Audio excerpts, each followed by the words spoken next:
오늘 디모데전서 15번째 말씀 나누도록 하겠습니다. 공자가 이런 말을 했다고 합니다. 군자에게는 세 가지 경계할 것이 있는데 젊어서는 혈기가 아직 안정되지 않았기 때문에 색을 경계해야 하고, 장성에서는 아직도 혈기가 강하기 때문에 다툼을 경계해야 하고, 늙어서는 혈기가 쇠하였기 때문에 얻고자 하는 소유욕을 경계해야 한다라는 말입니다. 인생의 각 시기마다 변화의 특징이 있고 그때 조심해야 될 것이 있다라는 말은 우리 그리스도인들도 새겨 들어야 할 말인 것 같습니다. 우리의 삶을 가만히 둘러보면 사실 공자가 말한 것처럼 인생을 단순히 젊을 때 청년기, 장년기, 노년기로만 구분할 수는 없고 더 많은 세분화된 기간이 있을 겁니다. 그런데 여러분, 혈기라는 어떤 에너지라는 것을 이야기하면 혈기가 왕성할 때, 혈기가 아직도 강할 때, 혈기가 쇠하였을 때라고 구분할 수 있지만, 만약 삶을 관계적인 측면으로 본다면 어려서는 형제와 부모님에 대한 관계가 우리에게 주된 전쟁터가 되겠지만, 여러분 나중에 결혼하고 나면 단 한 사람인 부부 사이가 전쟁터가 되고, 또 나이가 들게 되면 사회생활과 자녀들과의 관계가 또 하나의 싸움터가 됩니다. 사람이 태어나서 죽을 때까지의 이 변화의 과정을 거치면서 각 상황마다 우리가 싸워야 될 주된 싸움의 내용이 다르다는 것은 모든 인간발달학자, 상담학자, 심리학자, 의학자들이 다 우리에게 이야기하고 있는 바입니다. 그러니 여러분, 우리의 삶 자체가 지금 그냥 살아간다라고 말하고 있지만 알고 보면 무엇인가 싸우고 있는 것, 아니면 무엇인가를 지켜내기 위해 애쓰고 있는 것이라고 설명할 수 있습니다. 우리 같은 대부분의 서민들이 사람들에게 대단한 인정이나 박수를 받으려는 꿈을 꾸면서 살아가는 것은 아닙니다. 또 우리가 세상에 무슨 위인이 되겠다고 인생 살고 있는 것도 아닙니다. 그래서 현실을 살아가는 중에 왜 사나, 어떻게 살아야 되나 라는 생각을 할 여력도 없이 우리는 사실 살아가고 있습니다. 그러다가도 불쑥 나 이렇게 살아가면 되는 건가? 나 잘 살고 있나? 라는 생각이 떠오를 때도 있지만, 그 문제로 깊은 생각을 많은 시간 동안 해나갈 마음의 여유가 없어서 사실은 그런 생각 떠오르더라도 금방 묻어버리고 살아가는 것이 우리의 인생입니다. 어쩌면 우리는 그런 주제로 깊이 고민하는 것을 의도적으로 피하고 있는지도 모릅니다. 왜냐하면 그 고민을 시작하면 멀쩡히 잘 살아오던 삶이 흔들릴 것만 같기 때문에, 때로는 그 고민에 깊이 빠져들어가면 답을 얻지 못하면 그 다음 아무것도 못할 것만 같은 두려움이 있기 때문에 그렇습니다. 여러분, 멀쩡히 잘 살던 사람이 심각한 고민에 빠지면요, 그 고민에 답을 얻지 못하면 그 다음 단계로 나아가지 못하는 경우가 있습니다. 삶의 의욕을 잃어버리죠. 의미를 잃어버리죠. 이 문제를 해결하지 못하고서 내가 어떻게 살아가나 싶을 때가 있기 때문입니다. 성도님 한 분과 대화하는 가운데 어느 날 아이가 그런 질문을 했대요. 엄마 아빠는 꿈이 뭐예요? 라고 질문하는데 대답하기가 참 난감했다. 갑자기 뭔가 푹 칼로 찌르듯이 들려온 이 질문 앞에 내가 할 말이 없고 생각하는 것이 없다라는 것 때문에 난감했다는 분을 만났습니다. 산다는 것 자체로 바쁘고 경황이 없는데 내 꿈이 뭔지, 인생의 목표가 무엇인지를 남에게 똑부러지게 말할 만큼 분명하게 정리하고 살아가는 사람이 몇 사람이나 되겠습니까? 어릴 때야 꿈을 이야기하죠. 왜? 이루어진 게 없으니까요. 그런데 여러분, 이미 결혼해버렸고 이미 직장 정해버렸고 지금은 산다는 것 자체가 주된 과업이 되어 있는데 또 다른 꿈을 꾼다, 또 다른 계획을 세운다는 것 자체가 우리에겐 호사스럽게 느껴질 때도 있습니다. 그러나 성도 여러분, 우리가 말씀을 들으면서 그래도 우리의 삶을 정기적으로 돌아보는 것은 매우 중요합니다. 삶이 바쁘고 직업 때문에 힘겹지만 그래도 정기적인 건강 검진을 통해서라도 내가 중병으로 나아가기 이전에 미리 나를 점검하는 것이 삶에서 매우 중요한 것처럼, 그래도 주일마다 모여 앉아 이렇게 예배를 드리고 있는 우리, 하나님의 말씀을 들으면서 평상시 내 머릿속에는 떠올리지 않았던 생각들, 내가 던지지 않았던 질문들을 설교를 통해서 듣고 생각한다라는 것은요, 사실은 내 삶을 끊임없이 점검하는 기회가 될 줄로 믿습니다. 여러분, 이미 훈련반 모집 광고가 나갔지만 저는 성도 여러분들께 이 시간에 하나님의 말씀을 붙들고 씨름하는 시간을 의도적으로 좀 가지시면 좋겠다라는 권면을 드립니다. 여러분, 저도 이제 나이가 들어가다가 보니까, 여러분, 옛날에는 아무리 먹어도 배가 안 나왔거든요. 그런데 요즘은 뭐 먹은 둥 만둥 하는데도 저절로 배가 나와요. 가만 생각해 보니까 여러분, 피부의 근육이라는 것도 나이가 들면 노화가 일어나서 탄성이 떨어지듯이 내장도요, 결국 시간이 흘러 나이가 들면 이 탄성이 떨어져서, 옛날에는 먹고 싸고 하면 쑥쑥 들어갔는데 여러분, 이제 아무리 싸도 여러분 이미 처져 있는 살이 회복이 안 되는 거예요. 근데 만약 인간이 그럴 수밖에 없는 이 노화의 과정을 거치고 있는 걸 자연스럽게 받아들여야 하겠지만, 그래도 우리의 몸을 조금이라도 건강하게 가꾸려면 여러분, 의도적인 노력이 필요하죠. 여러분, 화장품 열심히 바르시죠? 제가 얼마 전에 꾸미고 오라고 주일날 설교를 했는데 요즘 다시 좀 느슨해지신 것 같아요. 좀 편안하게 오시는 것 같은데, 여러분, 꾸미면 꾸미는 것만큼 이뻐지고 멋져집니다. 제 말이 맞습니까? 생각하고 의도해서 옷을 갖춰 입는 것하고 되는 대로 입는 옷하고는요, 사람의 맵시가 달라요. 운동도 그렇습니다. 여러분, 개인적으로 누군가의 훈련을 통해서 내가 운동을 하게 되면 여러분, 옆에서 한 개 더, 두 개 더 이런 사람 굉장히 미울 때가 있어요. 그러나 우리나라요, 그게 나를 위한 거라는 걸. 여러분, 힘들고 어렵지만 그 과정을 거친 사람은 하지 않은 사람보다는 훨씬 건강합니다. 여러분, 얼굴도 꾸민 사람이 이뻐지는 거고요, 몸매도 아니면 체력도 가꾸는 사람이 훨씬 더 나은 겁니다. 저는 하나님의 말씀을 가지고 고민하면서 생각하는 일이 때로는 귀찮고 굳이 그래야 되나 싶을 때도 있겠지만, 여러분이 말씀을 자꾸만 생각하면서 마치 PT 받듯이 여러분, 주일날 한 번이라도 말씀을 붙들고 자꾸 씨름하다가 보면 여러분의 영적 건강, 심리적 건강, 정서적 건강, 지적인 건강, 가치관의 건강, 이 모든 것들이 여러분 남들과는 다를 거라고 확신합니다. 그동안 디모데에게 여러 가지 권면을 해왔던 바울은 이 편지의 이제 마지막 부분입니다. 아마 다음 주 설교를 하면 디모데전서가 끝날 것 같은데요, 이 마지막 부분에 이르러서 디모데를 일컬어 하나님의 사람아 라고 부르고 있습니다. 이 하나님의 사람이라는 표현은 성경 안에서 모세, 사무엘, 다윗, 엘리야, 엘리사와 같은 우리가 한 번만 들어도 알만한 대단한 신앙의 사람들에게 사용되어졌던 특별한 표현입니다. 그리고 개인적으로 저도 이 표현이 너무너무 좋아요. 따라하십시다. 하나님의 사람아. 제가 신학교를 다닐 때 다른 젊은 사람들은 다 저렇게 사는데 나는 왜 이렇게 살아야 되나? 다른 사람들은 저렇게 하는데 나는 왜 특별히 남다른 고생과 남다른 훈련을 받아야만 되나? 또는 미래의 내 삶을 나는 어떻게 살아야 되나? 라는 생각을 할 때마다 저는 이 표현으로 저 자신을 달랬어요. 정명호, 너 하나님의 사람아. 저 사람은 저런데 나는 왜 살아야 되지? 내가 하나님의 사람이니까. 저 사람들은 대충 사는데 나는 왜 이렇게 특별하게, 아니면 별나게, 유별나게 이런 마음을 가지게 될까? 하나님이 나를 특별하게 쓰고 싶은 내가 하나님의 사람이기 때문에. 나는 내 삶의 미래를 어떻게 살아야 되지? 하나님 손에 붙들린 하나님의 사람으로 살아야지 라고 저 스스로를 달래고 권면하고 체근하는 표현으로 이 표현을 많이 되뇌었다라는 거죠. 그런데 본문에 기록된 이 하나님의 사람이라는 표현을 더 잘 이해하려면 이 문장이 쓰여진, 이 표현이 쓰여진 전후 관계를 먼저 따져보아야 합니다. 이 표현을 직역하면요, 따라하십시다. 그러나 너, 오 하나님의 사람아. 이 지금 우리 한글 성경에서는 오직 너 하나님의 사람아 이렇게 되어 있지만, 여러분 원래 성경에 의하면 훨씬 더 감탄사적인 표현이라는 거예요. 그러나 너 오 하나님의 사람아 라는 표현을 쓰고 있다는 거예요. 이것은 바울이 앞단락에서 언급했던 거짓 교사들의 모습과는 다른 모습으로 살아가야 할 디모데의 정체성을 강조하기 위함이라는 거예요. 예를 들어 앞부분에서는 거짓 교사들이 보여주는, 때로는 자기 소욕을 쫓아 살아가는 사람들이 보여주는 삶의 모습들을 막 열거해 놓고, 지금 와서는 그러나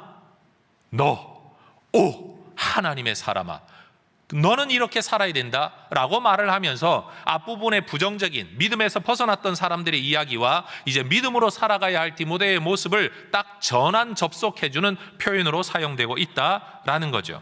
바울은 6장 4절과 5절에서 다른 교훈을 따르는 거짓 교사들에게서 나타나는 삶의 특징이 교만과 변론과 언쟁과 투기와 분쟁과 비방과 악한 생각과 부패한 마음과 경건을 이익의 방도로 생각하는 모습이라고 언급을 했었습니다. 그러나 하나님의 사람인 디모데는 어떻게 살아가야 합니까? 11절이 말씀하고 있죠. 하나님의 사람들에게서는 의와 경건과 믿음과 사랑과 인내와 온유와 같은 모습들이 나타나야 된다라는 겁니다. 여러분, 사람마다 각자가 추구하는 삶의 가치와 방향성에 따라서 추구하는 것 그리고 피하는 것이 다릅니다. 무엇을 피하고 무엇을 추구하는가를 보면 그 사람의 가치관을 알 수 있고 그 사람의 삶의 목표를 알 수 있습니다. 돈을 추구하는 사람은요, 관계가 깨어지고 인격이 깨어지고 믿음이 깨어지더라도 돈만 얻으면 성공했다고 생각을 합니다. 그러나 믿음을 추구하며 살아가는 사람들은요, 돈의 손해를 보더라도, 내가 남에게 좀 손해를 보더라도 내가 추구할 가치가 전혀 다른 곳에 있다라는 거죠. 그러니 그 사람이 어떤 일을 하는 사람인가라는 것은요, 여러분, 직업이 그 사람을 결정하는 게 아니라 그 사람이 어떤 모습으로 사는가를 보면 알 수 있다라는 거예요. 예를 들어 여러분, 모델 일을 하는 사람이 있다고 가정하십시다. 연예인과 모델들 말이에요. 여러분, 이 사람들은 그저 먹는 것의 즐거움을 추구하지는 않을 겁니다. 먹는 즐거움을 자기들도 알고 있지만 먹는 것을 절제해야만 합니다. 여러분, 시간이 나면 좀 잠자고 싶고 눕고 싶고 쉬고 싶을 겁니다. 그러나 그 사람들은 자기의 몸이 곧 재산이기 때문에 결국 몸을 가꾸는 일을 할 수밖에 없는 겁니다. 여러분, 지식을 쌓고 지식을 전하는 일을 하는, 예를 들어 교수님 같은 분들을 예를 들어 보십시다. 여러분, 이분들은 말 그대로 글을 읽지 아니하면, 뭔가 새로운 정보를 계속 연구하지 아니하면 그들은 아마 불안해할 겁니다. 그건 성격 문제가 아닙니다. 그 사람의 삶의 가치, 내 직업에서의 방향성이 그것이기 때문입니다. 하나님의 사람이 하나님을 만나는 일과 하나님 앞에 엎드리는 일과 하나님의 말씀을 읽는 일과 하나님을 예배하는 일을 안 하면서도 마음이 편하다면 그 사람은 믿음과 하나님의 관계를 추구하는 사람이라고 말할 수 없을 겁니다. 그렇지 않습니까, 여러분? 성경을 읽어야 편한 사람이 되어야 되는데 성경을 읽지 않고도 편한 사람이 되면 안 된다라는 거죠. 결국 내가 무엇을 피하려고 하느냐, 무엇을 가까이 하려고 하느냐를 보면 그 사람이 누구인가를 알 수 있게 된다라는 거죠. 바울이 디모데에게 명령하고 있는 바, 이런 신앙의 열매를 맺는 일, 그 신앙의 열매가 뭐라고요? 의, 경건, 믿음, 사랑, 인내, 온유 같은 일을 디모데가 일생 동안 추구해야 될 방향성으로, 지향성으로 바울은 이야기하고 있습니다. 그리고 이런 것들을 추구하는 삶 자체가 네가 일생 동안 싸워야 할 선한 싸움이다 라고 말을 하는 거죠. 따라하십시다. 믿음의 선한 싸움을 싸우라. 여러분, 감정 때문에 싸우라는 게 아닙니다. 다른 사람하고 싸우라는 게 아닙니다. 네가 믿음을 붙들고 살기 위한 삶의 싸움을 네가 잘 해나가기를 원한다라는 거죠. 우리는 이 일을 통하여 궁극적으로 하늘나라의 영생을 얻게 될 것입니다. 우리가 얻을 수 있는 최고의 면류관은 하늘의 영원한 생명이라고 저는 믿습니다. 그런데 예수님은 사도 요한을 통하여 계시록에서 이런 말씀을 하신 적이 있습니다. 계시록 3장 11절, 내가 속히 오리니 네가 가진 것을 굳게 잡아 아무도 너의 면류관을 빼앗지 못하게 하라. 여러분, 이 면류관이 어떤 면류관인지 우리가 알 수는 없지만 중요한 것은 이 면류관을 얻으려면 어떤 삶을 살아야 되냐? 네가 가진 것을 굳게 잡아야 된다. 네가 추구하는 것을 끝까지 추구해야 얻으려고 하는 열매를 얻을 수 있다라는 거예요. 운동에서 뭔가를 얻으려고 하는 사람은 운동하는 연습 시간을 굳게 잡아야 할 겁니다. 지식에서 뭔가를 얻으려고 하는 사람들은 여러분 읽고 연구하는 것을 굳게 잡아야 할 겁니다. 여러분 자기를 표현하는 일을, 예를 들어 음악이라든지 예술을 하는 사람들은 연습하는 일을 굳게 잡아야 원하는 기량을 아니면 표현을 얻어낼 수 있을 겁니다. 여러분 우리의 신앙도 마찬가지입니다. 예수님 말씀하십니다. 내가 속히 올 텐데 그때까지 네가 가진 것, 네가 추구하는 것, 네가 얻으려고 하는 것을 굳게 잡아야 네가 면류관을 얻을 수 있다라는 겁니다. 지금 바울은 하나님의 사람들의 삶의 특징을 11절과 12절에서 4개의 명령어로 설명하고 있습니다. 한번 따라해 보십시다. 피하라, 따르라, 싸우라, 취하라. 한 번만 더 하겠습니다. 피하라, 따르라, 싸우라, 취하라. 바울은 지금 디모데에게 여러분 삶의 권면을 하면서 선임 목회자가 후임 목회자에게, 선배가 후배에게, 여러분 어른이 젊은 사람에게 삶의 권면을 하고 있는 겁니다. 야, 네 일생 동안 네가 해야 될 건 이거 해라 저거 해라 이거 해라 저거 해라 그런 게 아니라 삶의 올바른 방향성을 위하여 피해야 할 것이 있다. 그리고 따라야 할 것이 있다. 그리고 이 일을 네가 싸움처럼 전쟁처럼 지켜가야 한다. 그래야 끝까지 네가 뭔가를 얻는 삶을 살아갈 수 있다라고 말하는 겁니다. 바울은 디모데를 일컬어 지금 이런 표현을 쓰고 있습니다. 디모데는 하나님의 부르심이라는 소명을 받은 사람입니다. 그리고 하나님이 그에게 어떤 일을 맡기신 사명의 사람입니다. 그리고 그는 교회 공동체로부터 어떤 역할을 위임받은 직분을 가진 사람입니다. 그리고 이 일을 위하여 그는 자발적이고 공적인 자리에서의 헌신의 서약을 한 사람입니다. 한 번 더 따라해 볼까요? 소명, 사명, 직분, 헌신의 서약. 디모데가 어떤 사람이냐? 그가 왜 하나님의 사람이냐? 그는 하나님의 소명을 받은 사람, 이 일을 맡김받은 사명의 사람, 교회 공동체로부터 위임을 받은 직분의 사람, 그리고 자기 스스로가 이런 삶을 살겠다고 공동체 앞에서 선한 증거라고 일컬어지는 서약을 했던 사람이라는 겁니다. 그런 디모데가 불순종이 아니라 순종의 삶을 살아야 하고, 다른 교훈이 아니라 바른 교훈을 따르는 삶을 살아야 하고, 개인의 이익이나 정욕을 추구하는 삶이 아니라 진리를 추구하는 삶을 살아가야 된다라는 것, 너무나도 당연한 권면이라는 거죠. 바울은 디모데가 이 일을 끝까지 잘 해나가기를 원하는 겁니다. 한순간 잘해라 라고 말하는 게 아닙니다. 타고난 능력이 있어야 된다고 말하는 게 아닙니다. 돕는 사람이 있어야 된다고 말하는 것도 아닙니다. 네 스스로가 이 삶의 방향성을 지키며 나아가야 된다는 거예요. 오늘 이 예배에 참여한 특별히 우리 청년들, 여러분 일생의 이 믿음의 선한 싸움을 잘 싸워 가시기를 주의 이름으로 축원합니다. 때때로는 감정 때문에, 때때로는 어떤 마음의 소원 때문에, 때로는 형편 때문에 여러분 끌려갈 수 있습니다. 어쩔 수 없는 길로 갈 수 있습니다. 그런데 그렇게 살다가 보면 인생은 날마다 떠돌아다니는 인생이 됩니다. 원하는 대로 살지 못하고 끌려다니는 인생이 됩니다. 내가 원했던 삶이 이게 아닌데 라는 말을 하게 될 수밖에 없다라는 겁니다. 그 말을 하지 않으면 어떻게 해야 됩니까? 내가 원하는 삶이 무엇인가를 굳건하게 붙들고 내가 원하는 목표를 분명히 하고 그것을 추구하는 삶의 싸움을 싸워나가야 된다라고 말하는 겁니다. 여러분이 공부해서 지적으로 뭔가를 기여하는 사람이 되기를 원한다면 엉덩이 싸움을 해야 됩니다. 책과의 싸움을 해야 됩니다. 노력해야 됩니다. 여러분이 어떤 기능과 기술을 가지고 세상에 기여하기를 원한다면 연습하는 자리를 지키는 싸움을 해야 합니다. 당연한 것 아니겠습니까? 바울은 디모데에게 지금 그 이야기를 하는 거예요. 특별히 이 일을 일생 동안 잘 감당해야 된다. 이 일은 오랜 시간에 걸쳐 감당해야 할 일이기 때문에 인내가 필요합니다. 여러분, 우리 신학을 하는 사람들에게는 인류 역사 사람에게 찾아오는 종말이 2개가 있다라고 이야기합니다. 첫 번째 종말은 내 목숨이 끝나면 모든 게 끝나는 거죠. 개인의 종말입니다. 두 번째 종말은요, 세상 마지막 날 예수님이 재림하시면서 심판의 주인으로 오실 때 인류 역사는 완전히 끝난다. 이걸 일컬어 역사 종말이라고 일컫습니다. 내 개인의 종말이 언제 올지, 역사의 종말이 언제 올지 우리는 알지 못합니다.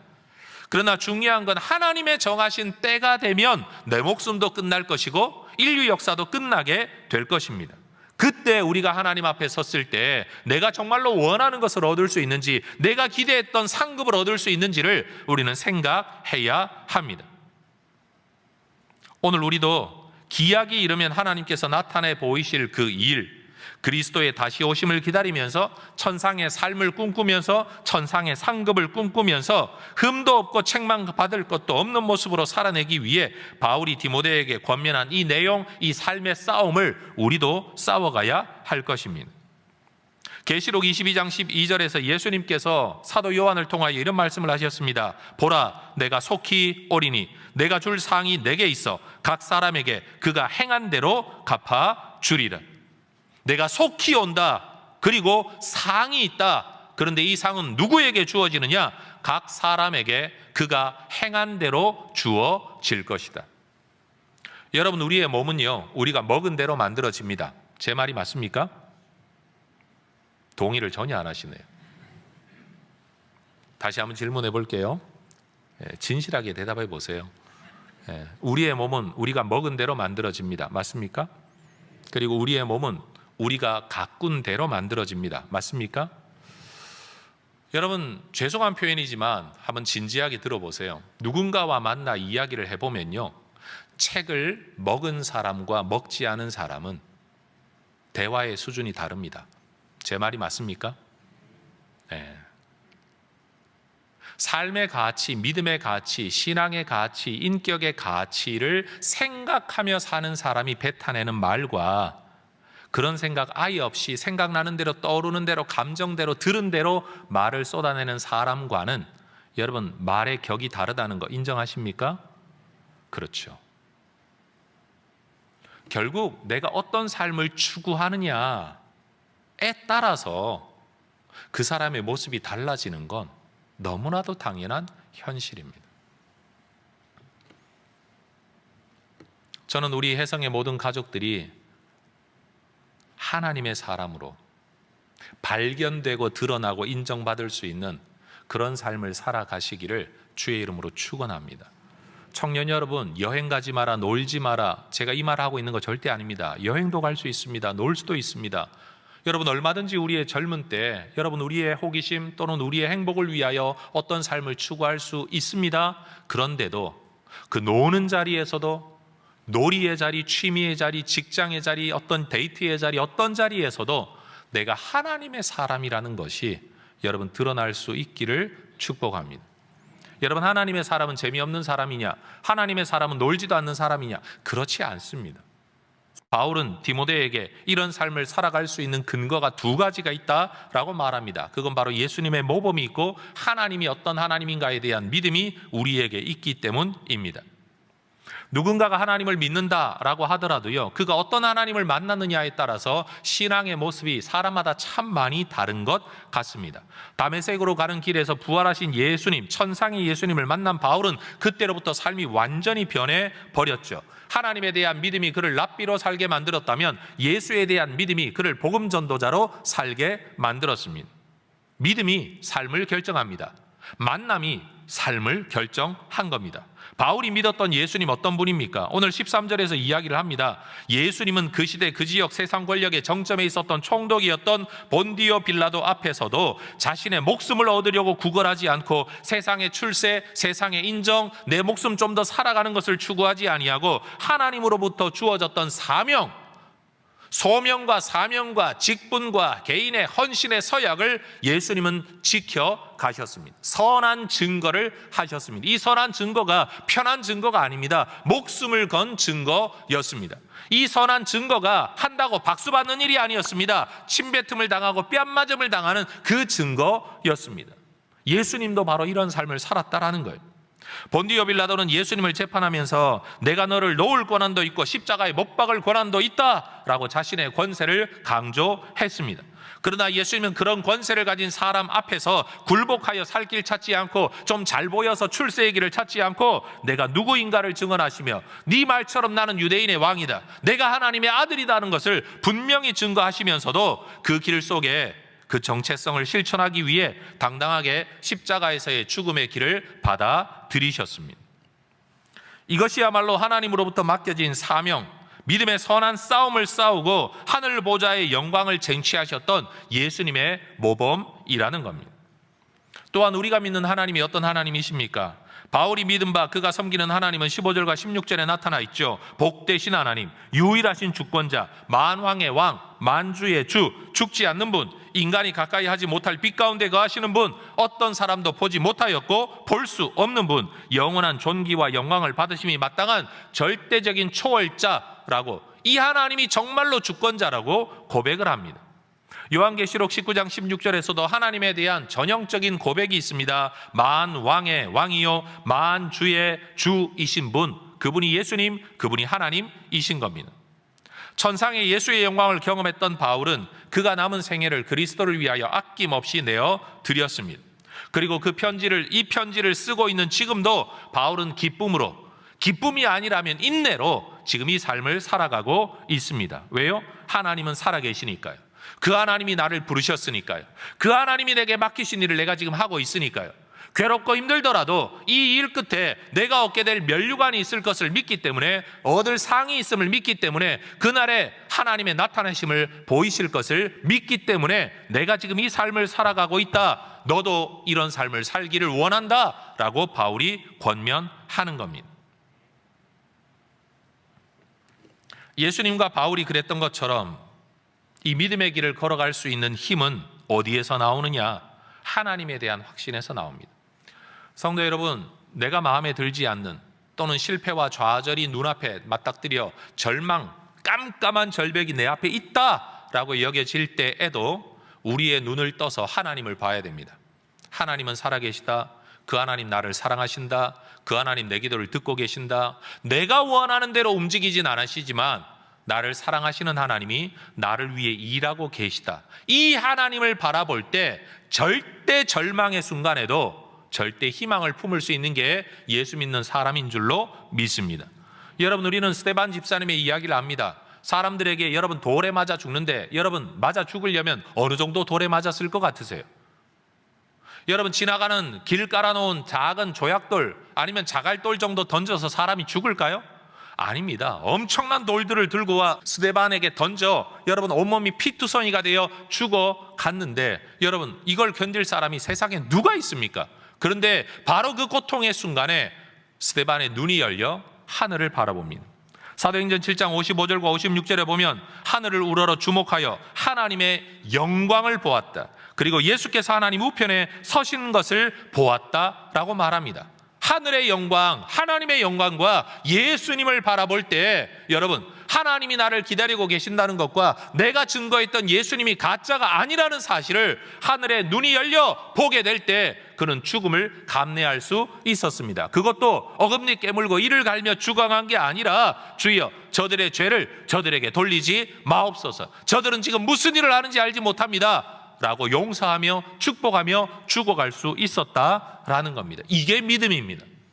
우리의 눈이 열려 말씀을 보게 될 때, 우리의 눈이 열려 하나님을 보게 될 때, 우리의 눈이 열려 아직 다가오지 아니한 천상의 상급을 바라보게 될 때, 여러분 우리는 다른 삶을 살아갈 수 있습니다. 어떤 삶이요?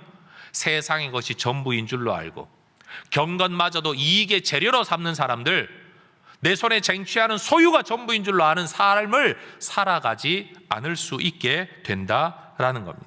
여러분, 하나님을 만난 사람은 삶이 변할 줄로 믿습니다. 그리스도를 바라보고 살아가는 사람들의 삶의 모습도 다릅니다. 교회 다니면 달라진다. 아니요, 저는 그렇게 말 못하겠습니다. 교회 다닌다고 사람 달라지지 않습니다. 여러분, 학교 교실에 앉아있다고 모든 학생이 공부하는 게 아닌 것처럼, 교회 예배당에 앉아있다고 해서 모든 사람이 예배하는 게 아니고, 설교를 듣고 앉아있다고 해서 모든 사람이 말씀 앞에 아멘하는 것은 아니라는 것을 우리 스스로가 너무나도 잘 압니다. 누가 변합니까? 누가 하나님의 사람입니까? 누가 믿음의 길을 걸어갈 수 있습니까? 그의 눈을 열어 그의 손으로 말씀을 붙잡는 사람들입니다. 믿음의 선한 싸움을 싸우겠다고 결심하며 살아가는 사람들입니다. 전 우리 모두가 바로 이 믿음을 가지고 이 선한 싸움을 싸우며 살아가는 하나님의 사람 될 수 있기를 소망합니다. 전 이 성경 구절의 표현이 우리 모두에게 다시 한번 들려지기를 원합니다. 그러나 너, 오 하나님의 사람아. 세상 모두는 그렇게 살지만 그러나 너, 오 하나님의 사람아, 너는 세상과는 다른 길을, 하나님이 너에게 맡기신 소명과 사명의 길을, 믿음의 길을 끝까지 잘 걸어갈 수 있기를 원한다라는 겁니다. 여러분, 사기꾼이 자기를 사기꾼이라고 말하는 사람 누가 있습니까? 그것처럼 거짓 교사가 나는 거짓 교사다라고 말하지 않습니다. 다른 교훈을 말하는 사람이 내가 가르치는 것은 성경과는 다른 교훈이에요 라고 말하는 사람 아무도 없습니다. 결국은 우리 스스로가 분별해야만 합니다. 우리는 어떻게 거짓 교사와 참 교사, 다른 교훈과 바른 교훈, 잘못된 삶과 바른 삶을 구분할 수 있을까요? 예수님은 거짓 선지자와 참 선지자를 구분하는 방법은 마태복음 7장 20절에서 열매로만 알 수 있다라고 말을 합니다. 열매가 맺히기 전까지는 진짜와 가짜를 구분하기 힘든 세상이라고 말을 합니다. 여러분, 이삭이 자라나는 그 자리에 가라지도 여러분 함께 자라고 있는 세상, 결국 마지막 때가 되어야만 알 수 있다, 예수님 말씀하셨습니다. 결국 열매입니다. 어떤 열매입니까? 내 삶에서 맺어지는 열매이죠. 내 입에서 맺히는 열매, 내 삶에서 맺히는 열매, 내 인생에서 맺히는 열매가 내가 누구인가를 보여준다라는 겁니다. 다 분주하게 살아갈 땐 잘 모를 수 있습니다. 그러나 그 분주함의 끝에 어떤 열매가 맺혀지는가를 보면 그 사람이 누구인가를 알 수 있다라는 거죠. 저는 목회자로서 이렇게 말할 수 있습니다. 설교 잘하는 목사님들이 있습니다. 그런데 여러분, 그 잘하는 설교 뒤에 뭐가 남느냐는 거예요. 그 성도들 안에 어떤 삶의 열매가 남느냐, 이게 정말로 중요하다라는 거예요. 성도 여러분, 우리 교회가 정말로 하나님의 사람들이라는 열매를 맺는 교회가 될 수 있기를 소망합니다. 제 꿈은 그겁니다. 사람들이 많이 모이길 원합니다. 왜 그렇게 원하는가 하면 한 사람이라도 더 하나님의 생명 안에 들어와 마땅히 하나님을 경배하는 자리에서 살아가는 것, 이게 선교의 목적이고 하나님 나라 목적이고 교회의 목적이기 때문에, 내가 부름받은 목적이기 때문에 저는 한 사람이라도 더 예배 자리에서 기쁨으로 예배하는 교회가 되기를 꿈꾸며 소망합니다. 때로는 내가 원하는 만큼 열매가 없어서 답답할 때가 있습니다. 좌절될 때 있습니다. 의기소침해질 때도 있습니다. 그게 저의 현실입니다. 그럼에도 불구하고 저는 꿈꾸는 바가 있습니다. 많은 사람이 모였다고 해서 그들이 전부 다 하나님 나라 열매가 아닐 수 있다는 사실 때문에 저는 또 다른 염려가 있어요. 이 교회 안에 속해 예배하고 있는 성도들이 진짜 하나님 나라를 바라보고 하나님을 붙들고 씨름하는 사람, 믿음의 선한 싸움을 싸우는 사람들이 될 수 있으면 얼마나 좋을까. 신앙을 가지고 이야기하고 믿음을 이야기하고 성경을 이야기하면 목사님은 인생을 몰라 그래, 세상을 몰라서 그래, 요즘 누가 그러고 삽니까 등등 말씀을 자꾸만 거부하면서, 믿음의 길을 거부하면서 그저 하나님이 주시는 능력으로 인한 복만 받기를 원하지 복받을 길을 걸어가기를 싫어하는 여러분, 이런 사람들이 많아진다라는 건 목회자로서는 실패 아니겠습니까? 저는 실패한 인생이 되고 싶지 않은 거예요. 저는 여러분들도 실패한 그리스도인이 되지 않기를 원합니다. 그래서 바울은 오늘 우리에게 권면하는 겁니다. 자, 화면 보고 오늘 본문의 몇 개의 성경 구절을 함께 읽기를 원합니다. 11절, 12절, 14절입니다. 시작. 오직 너 하나님의 사람아, 이것들을 피하고 의와 경건과 믿음과 사랑과 인내와 온유를 따르며 믿음의 선한 싸움을 싸우라. 영생을 취하라. 우리 주 예수 그리스도께서 나타나실 때까지 흠도 없고 책망 받을 것도 없이 이 명령을 지키라. 아멘. 신앙생활은 피할 것을 피하고 따를 것을 따르는 이 삶의 방향성과 지향성을 지켜가는 싸움, 그게 신앙생활입니다. 그리고 그 삶에서 맺혀지는 열매로 우리가 하나님의 사람인 것이 드러납니다. 그러나 열매가 드러나기 이전에도 이 삶의 방향성을 싸우며 지켜가는 그 사람이 바로 하나님의 사람인 것이죠. 세상은 열매를 통해 우리가 누구인가를 알게 될 것입니다. 살아가다 보면 실수할 때 있습니다. 실패할 때도 있습니다. 실족할 때도 있을 겁니다. 그러나 여러분, 그때도 다시 일어서서 내가 싸워야 할 싸움을 싸워가는 거죠. 마치 운동선수가 하다가 실수하면 다시 일어나는 것처럼, 스케이팅을 하다가 쓰러지면 다시 일어나 연기를 하는 것처럼, 권투 선수가 맞아 얻어 터져서 여러분 쓰러졌다가도 다시 일어서는 것처럼, 축구 선수들이 골을 먹고 나서도 다시 힘을 내요. 우리도 골을 넣자라고 달려드는 것처럼 결국은 여러분 끝까지 그 싸움을 싸우는 겁니다. 만약에 골을 먹었다고 포기해버리면 그 경기는 끝난 겁니다. 시간만 흘러갈 뿐이겠지만 결국 끝나는 시간이 다가올 때 남은 것은 패배라는 것 뿐일 겁니다. 다시 일어서야 되는 것이죠. 성도 여러분, 믿음의 선한 싸움을 포기하지 않으시기를 주의 이름으로 축원합니다. 성도 여러분, 먹는 거 조절하는 건강관리, 어젯밤에도 유혹에 넘어가 치킨을 드셨더라도 족발을 드셨더라도 여러분 그냥 또 어제는 치팅데이였어 하고요, 오늘 다시 여러분 먹는 것을 잘 관리하시면 안 하는 사람보다는 훨씬 건강해지실 겁니다. 제 말이 맞죠? 운동하다가 멈춰버리고 끊어버렸어요. 그러고는 자꾸 보니까 몸이 영정히 망가졌어요. 그래도 지금부터라도 다시 여러분 하다못해 와룡공원이라도 오르내리면 여러분 안 하는 사람보다는 훨씬 나아질 줄로 믿습니다. 연초에 성경 읽기를 시작했다가 지금껏 아직까지도 창세기, 출애굽기, 레위기에서 걸려 엎어져 가지고 아직도 그 다음 단계로 못 넘어가는 분들이 계시다면 여러분 내년에 다시 시작해야지 그러지 마시고요, 지금이라도 여러분 다시 읽으시고 어려운 레위기 건너뛰어도 괜찮습니다. 예수님 뭐라 그러지 않습니다. 저도 뭐라 그러지 않을 거예요. 여러분 말씀을 붙들고 어쨌든 나는 싸움을 하겠다, 씨름을 하겠다, 여러분 그 자세 자체가 우리의 삶을 새롭게 만들어 갈 것입니다. 혹시 예배에 실패하셨다면 다시 예배 자리로 나오시고, 기도에 실패하고 계시다면 그냥 다시 시작하시면 됩니다. 아이고 내가 이렇게 시작한다고 해서 몇 번이나 하겠어? 그 생각하지 마시고요, 여러분 하다가 실패하면 나중에 정신 차렸을 때 또다시 시작하시면 되는 겁니다. 우리에게 중요한 건 믿음의 선한 싸움을 싸운다는 데 있는 것이지, 싸움을 포기해버리면 그건 완전한 실패가 되고 마는 것입니다. 오늘 이 설교를 듣고 있는 하나님의 사람이신 성도 여러분, 믿음의 바른 교훈을 따라, 성경의 가르침을 따라, 의와 경건과 믿음과 사랑과 인내와 온유를 따르면서 믿음의 선한 싸움을 싸워 나가시기를 주의 이름으로 축원합니다. 그리스도께서 나타나실 때에 여러분 흠도 없고 책망받을 것도 없는 사람은 실수 한 번 한 적 없는 사람이 아니라 그래도 잘 일어섰다, 넘어졌지만 다시 일어선 건 너무 잘했다, 여러분 우리 주님 이렇게 칭찬해 주실 줄 믿습니다. 기도하겠습니다.